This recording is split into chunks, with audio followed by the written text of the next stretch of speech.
شو الاتفاق السري اللي تحت الطاولة اللي عم بيسمح لإسرائيل إنها تشن غارات بشكل يومي وتحتل 5 نقاط بجنوب لبنان؟ سؤال عم بيطرح من اللبنانيين، وبدي أطلب منكم تسمعوا الفيديو للآخر، لأنه هيدي ضمن البروباغندا الإسرائيلية اللي معتمدين فيها على تمرين العقل اللبناني على الاعتقاد بأن هناك اتفاق سري. وللأسف بعض اللبنانيين من النواب ومن الشخصيات المؤثرة عم يمشوا بهيدي السردية اللي ما فيها أي دليل على صحتها. الاتفاق واضح منشور باللغة العربية والإنجليزية، والبنود واضحة: تتوقف إسرائيل عن شن أي عمليات عسكرية جوية بحرية برية، مقابل أن تتوقف المقاومة اللبنانية عن ضرب المستعمرات الإسرائيلية. واضحة جدا البنود بالكامل.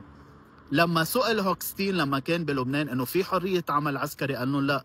في انشاء منطقه عازله، قال لهم لا. الامريكي بيعرفوا نازله بالمواقع الامريكيه وبالمواقع الاسرائيليه وبالمواقع اللبنانيه انه ما في اتفاق غير الاتفاق اللي شفناه واللي هو واضح.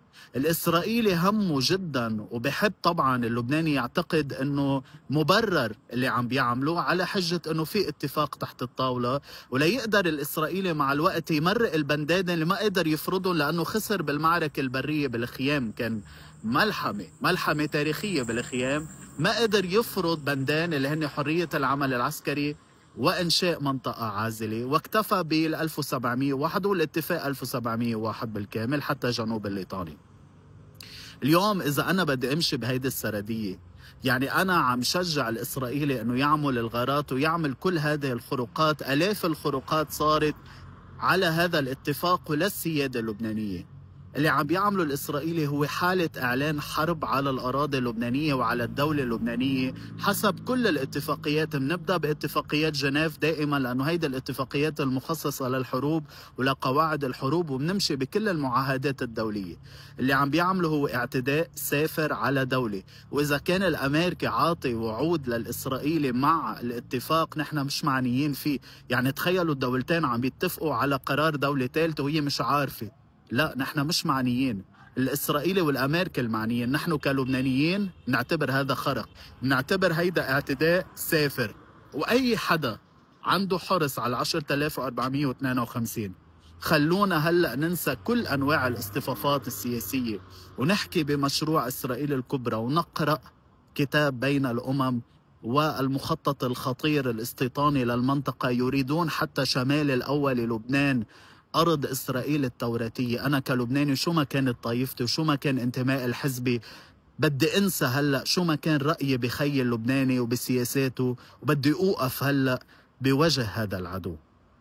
نحن كلبنانيين حسين بالإهانة وبالعار. لبنان الرسمي كيف قادرين تناموا كل الشخصيات بلبنان الرسمي؟ نحن ما عم نقدر ننام قد ما حسين حالنا مهانين في شرفنا. الأرض هي الشرف، الأرض هي الشرف.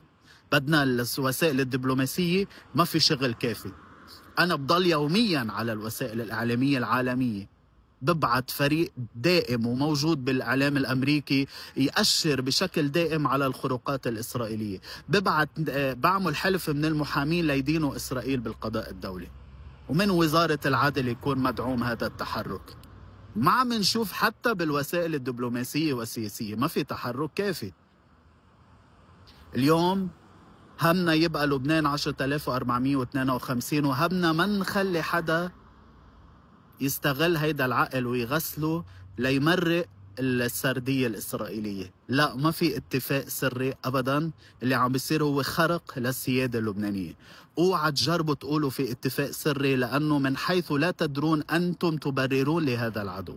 عبد الله بعلبك، إلى اللقاء.